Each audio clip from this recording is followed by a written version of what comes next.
Welcome to Give It To Me Straight, the podcast from Dazzee IT. Each week, we break down technology, cybersecurity, AI, and business IT into practical insights you can actually use. Now, here's your host, Shane Knorr.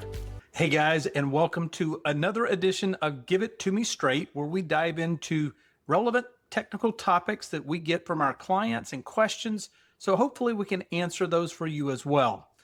So today I am actually going to share a recording that I made for Innovative Automations because it dives into a cyber breach that involved AI attacking AI. I felt like it was relevant enough that we should share over on the Dazzee side as well. So hopefully this provides some value to you. So let us know if you have questions or would like to discuss further. So today we're going to do something a little different. If you've been paying attention to the news in the last week, there was a major incident that happened that I think is worthy of diving into when it comes to specifically AI and some of the ramifications when it comes to cybersecurity. So if you haven't seen it yet, last week in the news, there was an article published highlighting where AI actually attacked AI. OpenAI or ChatGPT, the whole infrastructure there within OpenAI was actually leveraged to break into another AI platform called Hugging Face. Basically, Hugging Face is an AI platform that has a ton of collaboration, shared tools, and basically the version that or the incident that occurred involved trying to test and discover software vulnerabilities. So an AI agent from OpenAI was leveraged to basically find software vulnerabilities. Now, what the agent did was it said, I'm supposed to test this to find vulnerabilities, but I think that the vulnerabilities are probably already listed on this insight that is Hugging Face. So let me try to break in and I'll just shortcut the process and get to the answers without doing the work. Now, why this is very concerning and something that we need to dive into before you get into deploying any type of agents or even leveraging a lot of AI, there are some things that pop out in this instance. So this happened between July 9th and July 13th, a course of 4 days. During that time period, that AI tried over 17,000 different attempts to break in and get into the system that it thought would have the answers that it could use. Now, the key point here is no human was actually trying to break in. This was an AI agent. And if you're not familiar with AI agents, it's basically leveraging, a virtual employee, if you will, that leverages AI platforms and can do work in the background without a person actually telling it, hey, do this step next. So this is really unprecedented where an AI agent was not instructed to do this. It took it upon itself to say, hey, I'm going to shortcut the process and I'm going to try to break into these systems to get to the answer I want. So huge implications there.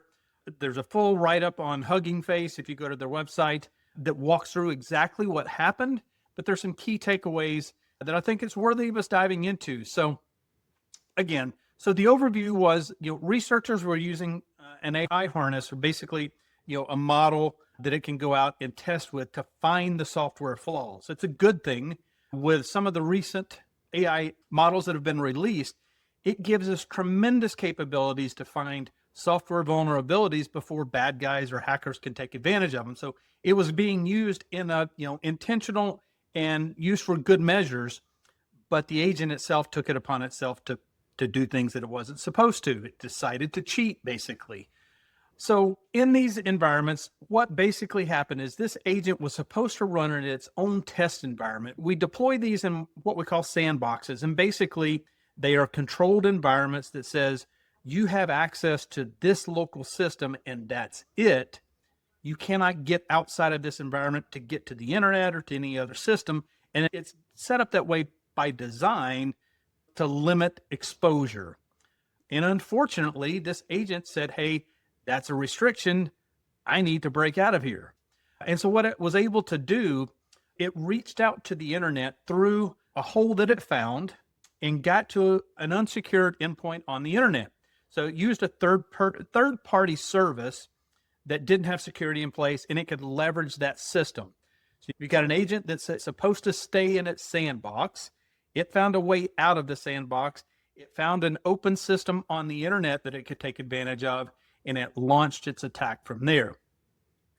The next component that fits into this, once it got to this external system, is that I need to go to Hugging Face, but they've got security protocols that prevent me from doing this. And how do I break through that? What it actually did was really interesting. It actually it used their file upload component that basically put what we would call a Trojan horse, that basically allowed it into their systems, bypassed their security because it is allowed to upload, and it told it to extract and exfiltrate secret keys, passwords, API keys back to the agent. So now it's got the credentials to get there. And what it was able to use is those credentials to basically take advantage of a VPN key that allowed it into the networks. Now, within this agent is running, like I say, over the course of 4 days. It never tripped any alarms. No one saw this happening. They never got alerts on it because it was finding those vulnerabilities that it knew would not raise the red flag. So it basically hid in plain sight. It was doing all this work. All the while, people are thinking, hey, it's trying to solve this legitimately.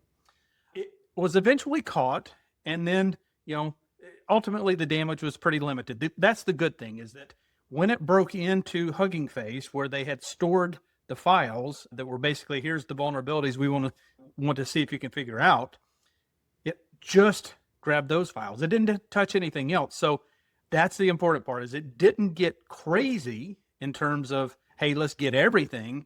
But the damage was there, that it had broken out of the sandbox. It had found, an unsecured system on the internet. It had leveraged it to find the vulnerability in the endpoint, upload the file that exfiltrated passwords, and ultimately the VPN setup. So there are some key takeaways there from a security perspective. One of the biggest things we always tell folks, when it comes to AI, the models are getting so good today. Even just a year ago, we're at 30 to 50% accuracy. Now we're at 80% or higher, and that's increasing daily.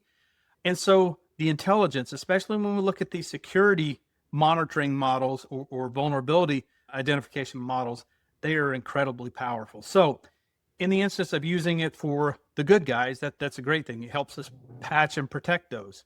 But think about it from the bad guys, from the hacker perspective, the threat actor that's trying to get access. If they can leverage this same type of methodology, and you've got an agent running in the background that really requires no work, it can run on its own, with no intervention for 4 days, that's a huge, huge risk. So what's the key takeaway? Why does it matter to you from a business operations perspective?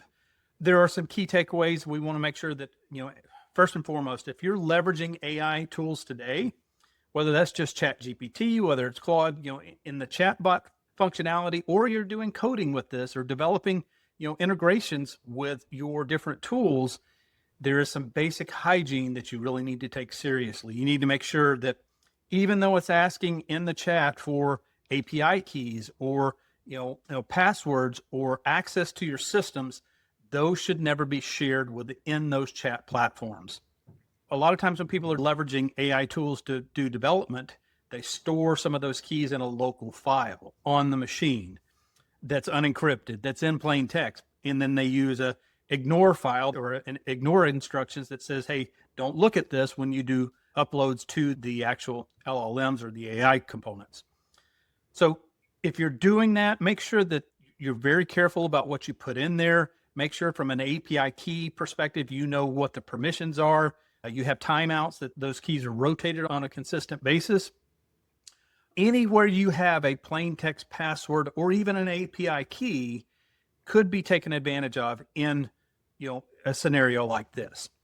Another thing that kind of comes into play was that there was one credential that was a shared credential in this instance that had administrator privileges. So again, we've talked about this for, decades when it comes to, cybersecurity hygiene. Never, ever, ever share, common user accounts and passwords, especially if they have admin access. The other thing was the VPN. So allowing unknown devices to connect through your VPN is another big, major security hole there. And the problem is that most organizations, when they set up their firewall and they set up their VPN, they set it up on day one, and they probably don't even go back and monitor it a whole lot after that. They may have some alerts that get generated. They may have a monthly log, but in between those periods, there's vulnerability there. And so if someone were to get access to another person's VPN keys or VPN credentials, they could have up to 30 days, even if you audit every 30 days, which we find most organizations really aren't even doing it quarterly and sometimes not even annually. So these are all things that are basic cybersecurity concerns that when you start employing AI agents, it happens at lightning speed. So I point out that this was the first instance that we've seen AI kind of doing something on its own that it was not prompted to do when it comes to a cyber incident and it attacked another AI platform. And from an AI perspective, we're going to have to, these companies are going to have to start developing some really good guardrails to prevent things like this from happening, especially when we look at the security auditing, finding the vulnerabilities. Those need some guardrails so that we understand what's happening, what the permissions are.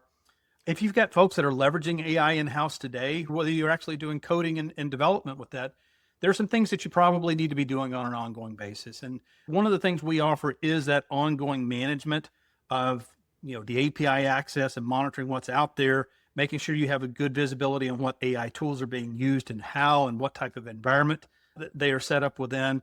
Because if you don't manage it, it's going to get out of control and it's going to end up in a scenario where something is exposed that you did not intend to. So if you don't have something in place like that today, certainly reach out to us. We can help you with some of the service offerings that we have, or run with it yourself. Just make sure that it's something that's done on a consistent and documented process that you can go back to time and time again. So again, this was not an automation use case focus, but I thought it was important enough when it comes to the AI space itself to kind of go through what happened, make sure everyone's aware. If you have questions on this, if you have questions on the AI setup in general, reach out to us. We'll be more than happy to step you through some of the recommendations, help you do an audit, help you give you some of those checklists that you can do and take and run with yourself. So thanks for tuning in. Hopefully you found this one valuable.